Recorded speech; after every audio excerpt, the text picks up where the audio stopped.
उत्तर प्रदेश के एक छोटे से गांव में एक वृद्ध ब्राह्मण रहते थे। नाम था पंडित गंगाधर।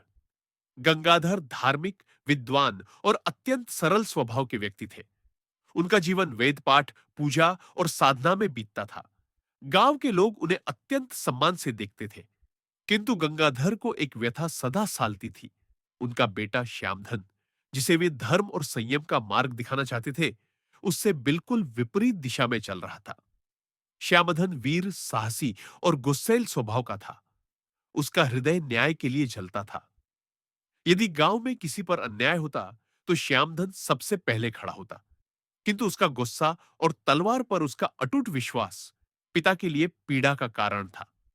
गंगाधर चाहते थे कि बेटा भी धार्मिक ग्रंथों का अध्ययन करे, पर श्यामधन को शस्त्र और शक्ति में ही धर्म दिखाई देता।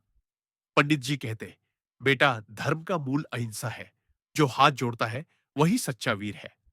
श्यामधन हंसते हुए कहता, पिता, मैं उस युग का नहीं जब राम एक तीर में युद्ध जीतते थे। अब समय बदल गया है।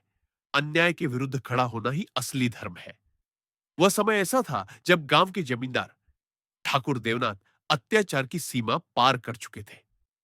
किसानों से मनमाना लगान वसूला जाता, उनकी बहुओं बेटियों पर बुरी नजर डाली जाती, और जो विरोध करता उसका घर उजाड़ दिया जाता। श्यामधन ये सब देख देख कर उबलता रहता। एक दिन जब ठाकुर के लोगों ने एक निर्धन किसान की बेटी को अपमानित किया, तब श्यामधन से सहन न हुआ। उसने ठाकुर के गुर्गों को सरेम पीटा और उसी दिन प्रण लिया कि वह इस अत्याचार को सहन नहीं करेगा। उस रात गांव में एक बैठक हुई। कुछ डरते थे, कुछ सहमत थे। श्यामधन बोला, यदि हम आज भी चुप रहे तो आने वाली पीढ़ियां हमें कायर कहेंगी। अब समय आ गया है कि अन्याय के विरुद्ध युद्ध छेड़ा जाए। पंडित गंगाधर ने यह सुना तो वे कांप उठे। उन्होंने बेटे से कहा, आग से आग नहीं बुझती बेटा, तू उन्हें माफ कर, शायद परिवर्तन हो जाए। श्यामधन ने उत्तर दिया, यदि आज आल्हा होता तो क्या चुप बैठता?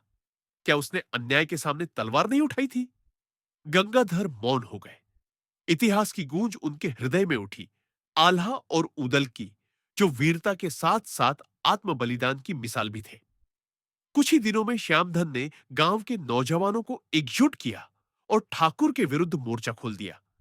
उसने ठाकुर की कोठी पर हमला किया, जमीन के कागज जला दिए और अन्याय के प्रतीक उस हवेली को नष्ट कर दिया जिसमें वर्षों से किसानों का खून पसीना लुटता रहा।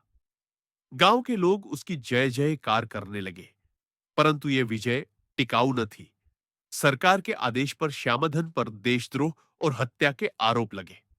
पुलिस की टुकड़ी गांव आई और उसे गिरफ्तार कर लिया गया। पंडित गंगाधर दरबार में पहुंचे, आंखों में आंसू और मुख पर वेदना। जज ने पूछा, क्या आप आरोपी के पिता हैं? गंगाधर ने कहा, हां, पर आज वह केवल मेरा पुत्र नहीं, उस आत्मा का रूप है जो अन्याय से लड़ने आई थी। जज हैरान हुआ।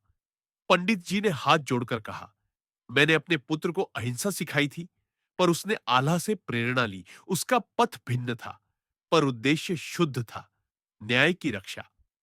जज भी सच्चाई से प्रभावित हुआ और न्यायालय ने आदेश दिया। चूंकि यह संघर्ष केवल अत्याचार के विरुद्ध था और आरोपी ने कोई व्यक्तिगत लाभ नहीं उठाया, अतः इसे देशद्रोह नहीं माना जा सकता। चेतावनी के साथ रिहा किया जाता है। श्यामधन गांव लौटा। पंडित गंगाधर ने उसे गले लगा लिया। बोले, मैं चाहता था तू मेरा राम बने, तू मेरा आल्हा बन गया। दोनों ही पूज्य है। श्यामधन की आंखें भर आई। बोला, अब मैं तलवार नहीं, सेवा का मार्ग चुनूंगा। पर जब कहीं अन्याय दिखेगा, तब आल्हा की गूंज दोबारा उठेगी। उस दिन गांव में कोई होली या दिवाली नहीं थी, पर जो उत्सव मनाया गया वह मानवता के पुनर्जन्म का उत्सव था। कहानी का संदेश, धर्म केवल पूजा पाठ या कर्मकांड नहीं, बल्कि सत्य और न्याय के मार्ग पर चलना भी है। कभी कभी समाज को आल्हा जैसे चरित्रों की आवश्यकता होती है, जो अत्याचार के विरुद्ध आवाज बने। परंतु वह आवाज केवल तलवार की नहीं, संवेदना और साहस की भी होनी चाहिए।